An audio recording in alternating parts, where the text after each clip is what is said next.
Hello दोस्तों, welcome to toppers galaxy. Friends, अच्छी बात यह है कि अब आप www.toppersgalaxy.com पे जाके सारे ही गवर्नमेंट कॉम्पिटेटिव एग्जाम्स के mock free of cost attempt कर सकते हैं। फ्रेंड्स, आज हम बात करने वाले हैं one of the most important topic जिसको हम मोपला या मालाबार रिबेलियन भी कहते हैं। फ्रेंड्स, बहुत इंपॉर्टेंट टॉपिक है, एग्जाम में डेफिनेटली यहाँ से क्वेश्चन आपको देखने मिलता ही है। अगर आप हिस्ट्री आपके एग्जाम में आने वाली है, मतलब डेफिनेटली आपको एग्जाम में देखने मिलेगा। चलिए स्टार्ट करते हैं हम, जिसको हम कहते हैं मोपला या मालाबार रिबेलियन। ठीक है फ्रेंड्स, ये बहुत इंपॉर्टेंट है। मोपला मालाबार जो हमारा रिबेलियन है, अगर हम बात करें हिस्ट्री के प्रोस्पेक्टिव से, तो फ्रेंड्स ये जो है मोपला मालाबार रिबेलियन 1921 में हुआ था। ध्यान रखिएगा, बहुत बार एग्जाम में क्वेश्चन पूछता है, स्टार मार्क्ड है। ठीक है, एग्जाम में सीधे पूछ लेगा कब हुआ था, तो हुआ था 1921 में। ठीक है, अब हम इसके थोड़ा पृष्ठभूमि के बारे में बात करते हैं। क्या था, क्या हुई, पूरी स्टोरी क्या थी, क्या रिबेलियन हुआ, इसके बारे में हम डिटेल बात करेंगे। आप वीडियो के लास्ट तक बने रहिए, definitely will get to know everything about the Moplah या मालाबार रिबेलियन। ठीक है फ्रेंड्स, देखिए अगर हम बात करें नॉर्थ केरला की, तो नॉर्थ केरला की ज़मीन पे जो है दो तरीके के लोग रहा करते थे 1921 में। यहाँ पे मैं ईयर लिख देती हूँ, ध्यान रहेगा आपको। ठीक है, 1921 में एक थे जो कि मोपलास थे, ठीक है, और एक थे जो कि हिंदू लैंडलॉर्ड थे, जिसको हम जैनमीज कहते हैं। देखिए यहाँ पे मोपला क्या होते हैं, पहले मैं आपको ये समझा दूँ। मोपला होते हैं, मोपला वो लोग होते हैं जो मालाबार के जो मलाबार कोस्ट था ना, मलाबार कोस्ट पे जितने भी मलाबार, मान लो मलाबार कोस्ट है, मलाबार कोस्ट पे जितने भी मुस्लिम्स रहते थे, आप उनको मोपला बोलते हैं। मतलब मालाबार कोस्ट पे जितने भी मुस्लिम्स रहेगा, आप उन्हें क्या बोलेंगे, मोपला बोलेंगे। ठीक है, और जितने हिंदूज रहेंगे, जितने भी हिंदू लैंडलॉर्ड्स हैं, हिंदूज हैं, उन्हें हम बोलेंगे जैनमीज। क्या बोलेंगे, जैनमीज। तो देखिए, इसलिए ये जो लैंड है, यहाँ पे जो है दो तरीके के लोग हैं। ठीक है, एक है जो मोपला, मोपला कौन है, मुस्लिम्स, और जैनमीज कौन है, हिंदूज हैं। ठीक है, ये दो तरीके के लोग रहा करते थे। तो क्या होता था कि ऑब्वियसली मुस्लिम्स तो बाद में आते हैं ना, पहले तो सारा लैंड और सारी चीज़ें हम हिंदूज़ के पास ही थी। तो धीरे धीरे क्या होता चला गया, मुस्लिम्स आए, मुस्लिम्स आके उन्होंने अपना राज किया, ये सब सारी चीज़ें की। जो छोटे छोटे मुस्लिम्स थे वहाँ पे अब जब रहने लग गए, धीरे धीरे उनको खाने पीने के लिए चीज़ें चाहिए होती हैं, उनके लिए एग्रीकल्चर करना पड़ेगा। तो सारा लैंड तो जो है वो जैनमीज के पास है। तो ये क्या करें, तो ये लोग क्या करते थे, जो मोपलाज हैं, मुस्लिम्स हैं, ये लोग क्या करते थे कि जो वहाँ के जो लैंडलॉर्ड्स है, कहाँ के, जो नॉर्थ केरला के, मालाबार के जो लैंडलॉर्ड्स है, उनसे ये लैंड लेते थे। ठीक है, लैंड लेते थे, जो मतलब कि वो लेते थे अपर कास्ट वालों से, और अपर कास्ट मतलब हिंदूज की बात कर रही हूँ मैं। लैंड लेते थे, ज़मीन लेते थे और कल्टीवेट करते थे, और बदले में उनको पैसा और अनाज, जितनी भी चीज़ें होती थी वो दे दिया करते थे। ऑब्वियसली पीस ऑफ लैंड लिया, इस पर लेके एग्रीकल्चर किया, जो भी पैसे बचे, जो भी पैसे हुए, इसके जिसको लगान प्रथा हम आज भी देखते हैं आप लोग, मतलब लगान में सीधे पैसा दे देते हैं। ठीक है, वो अनाज और पैसे दोनों दिया करते थे जो मोपलाज हैं वो इसको, जैनमीज को। ठीक है, ऐसी चीज़ें आराम से चल रही थी। फिर क्या हुआ, जब मतलब ऑल्दो उसके बाद जब ब्रिटिशर्स आते हैं, तो ब्रिटिशर्स क्या करते हैं, ऑब्वियसली ब्रिटिशर्स, तो आपको पता है कि जब ईस्ट इंडिया कंपनी यहाँ पे आती है, धीरे धीरे करके वो हमारे यहाँ पे जो हमारा राजतंत्र का सिस्टम चला आ रहा है, वहाँ पे इंटरफेरेंस करते हैं, और वो हर जगह को, इंडिया के एक एक कोने को खंगालते हैं। और एक एक कोने को खंगालने के बाद आप देखेंगे कि वो यहाँ भी पहुँच जाते हैं हमारे नॉर्थ केरला के रीजन्स पे। ठीक है, और वहाँ जाके ये इंटरफेरेंस करने लगते हैं, और ये बोलते हैं जैनवीज को कि आप हमें टैक्स दो। क्या बोलते हैं कि आप हमें टैक्स दो। अब ये कहाँ से टैक्स दें भाई, ऑब्वियसली इसको टैक्स देने के लिए तो इन मुस्लिम्स को परेशान करना पड़ेगा। ये टैक्स देंगे तभी तो उनके पास तक टैक्स जा पाएगा, है ना। तो ये क्या करने लग गए कि इनको, ये जो मुस्लिम्स हैं, इनको परेशान करने लगे कि इनको ज़्यादा टैक्स लगाने लग गए, और इनसे ये टैक्स लेते थे, फिर ये कर लेते मुस्लिम्स को टैक्स देते थे। इस तरीके से पूरा का पूरा प्रोसेस चलने लग गया। ठीक है, चीज़ें चल रही थी, although they are managing the things. ठीक है, और वो दे रहे थे।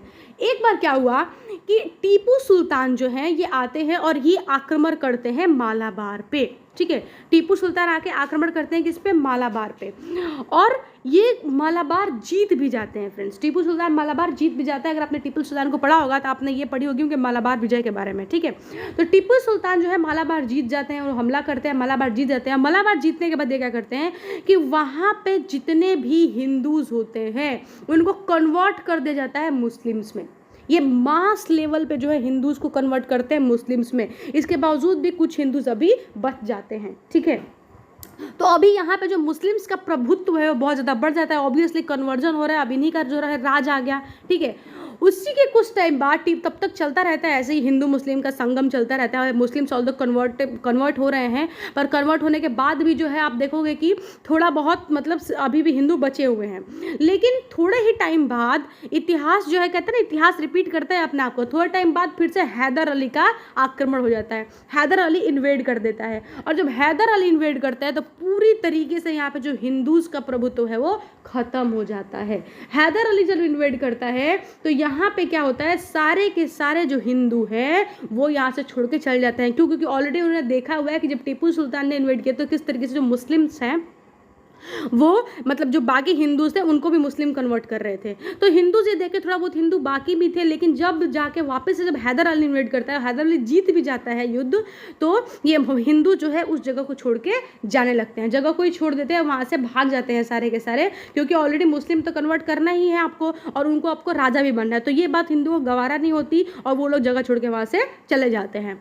ठीक है, उसके बाद क्या होता है, एट द सेम टाइम आप देखेंगे कि अब सारी के सारी जो लैंड है अब किसको मिल गई, मुस्लिम्स को। अब तो ये जो सारी पीस ऑफ लैंड है ये तो सारी हिंदू छोड़ के चले गए, जैन भी छोड़ के चले गए, ये हिंदू छोड़ के कहीं और चले गए। अब ये सारा का सारा जो लैंड है इसका ओनर कौन बन गया, ऑब्वियसली मुस्लिम्स बन गए। अब आराम से यहाँ रहते थे, खाते थे, पीते थे, सारा काम करते थे, है ना। अब ये जो है अब पीढ़ी दर पीढ़ी बीतने लग गई। अब एक दो पीढ़ी के बाद ये जो है ये समझने लग गए कि अरे ये तो हमारी ही लैंड है। ठीक है, लेकिन होता क्या है बाद में कि फ्रेंड जब एंग्लो मैसूर वॉर चल रहा होता है, आपने पढ़ा ना सारा एंग्लो मैसूर वॉर, तो वो टीपू सुल्तान वर्सेस ब्रिटिशर्स में चल रहा होता है।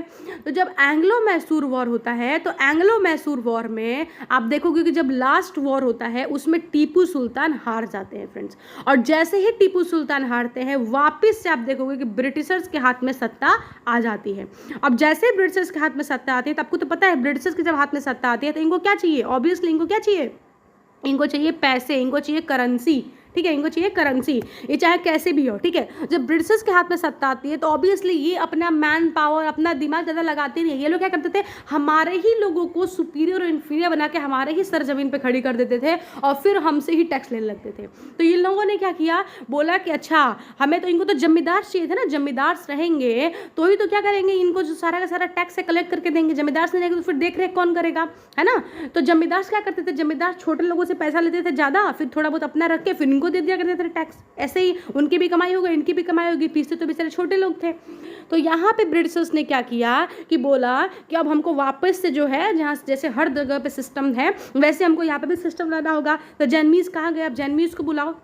वापस से जैनमीज को ढूंढा जाता है, जैनमीज आते हैं और जैनमीज जब आते हैं तो ब्रिटिशर्स क्या करते हैं, सारा का सारा सत्ता वापस से जैनमीज को दे देते हैं और वो बोलते हैं, हिंदी जो लैंडलॉर्ड्स होते हैं उनको बोलते हैं कि आप ये सत्ता संभालो और ये पीस ऑफ जो लैंड है ना, आप देखो इसको संभालो और संभालने के बाद जो भी टैक्सेस वगैरह हैं वो हमको दे दिया करो। तो वापस से जो मुस्लिम्स हैं वो यहाँ पे वापस से जो है इनसे ही ज़मीन लेके और उगाते हैं और पैसे और जो भी इनके खेती बाड़ी होती है ये सब दिया करते हैं, वापस से पहले वाला सिस्टम वापस आ जाता है। लेकिन फ्रेंड्स कोई भी चीज़ ना ज़्यादा लंबे समय तक रहता नहीं है, ज़्यादा लंबे समय तक किसी भी कम्युनिटी को सप्रेस करने के बाद क्या होती है, चीज़ें विपरीत देखते हैं कि हम अपोजिट चीज़ें होने लग जाती है। ठीक है, तो फिर क्या होता है फ्रेंड, धीरे धीरे चीज़ें ऐसी बढ़ती रहती है। फिर आता है हमारा खिलाफत मूवमेंट। ठीक है, क्या आता है, खिलाफत मूवमेंट। जैसे ही खिलाफत मूवमेंट आता है सारे के सारे जो मुस्लिम्स हैं इनको इनकी मीटिंग्स होने लगती हैं, इनको बताया जाने लगा जाता है कि किस तरीके से जो है हमारे मुस्लिम्स के साथ कैसी कैसी प्रॉब्लम्स हो रही हैं, हमारे खलीफा को हटाया जा रहा है, इस तरह की बातें बताया जाने लगी है। अब ये सब बातें सुन के केरला के मुस्लिम्स क्या करेंगे, वो थोड़ी ना जाके दूसरे कंट्री में कोई चीज़ करने वाले हैं, तो वो क्या करेंगे, वो यहीं पे प्रॉब्लम स्टार्ट कर देंगे। वो भी देखेंगे कि हाँ हमारे साथ भी वो चीज़ें हो रही है। ठीक है, तो यहाँ पे क्या होता है, ये जो सारे मुस्लिम्स है ये विद्रोह कर देते हैं ये हिंदू लैंडलॉर्ड्स और अंग्रेजी सत्ता के खिलाफ। और जैसे ही ये हिंदू और जो आपके ब्रिटिशर्स हैं इनके जो खिलाफ जो बगावत छेड़ देते हैं और एट द एंड आप देखोगे कि जो सारे के सारे ब्रिटिशर्स हैं ये बाहर से अपने फोर्सेस वगैरह मंगाते हैं और फाइनली जो ये रेबेलियन हुआ था इसको ये जो है सप्रेस करने में कामयाब हो जाते हैं। तो this is what about friends Malabar rebellion. I hope आपको समझ में आया होगा हमारा सेशन। अगर आपको मेरी वीडियो अच्छी लगी हो तो प्लीज़ हमारे वीडियो को लाइक कीजिए, डेफिनेटली एग्जाम के लिए हेल्पफुल है फ्रेंड्स। और भी हिस्ट्री से रिलेटेड चीज़ें हमारे वीडियो पर चैनल पर ऑलरेडी अवेलेबल है फ्रेंड्स, प्लीज़ जाइए वो सारी वीडियोज़ भी देखिए ताकि आपके लिए बहुत ज़्यादा हेल्पफुल रहेंगे। Thank you so much for watching, please subscribe our channel.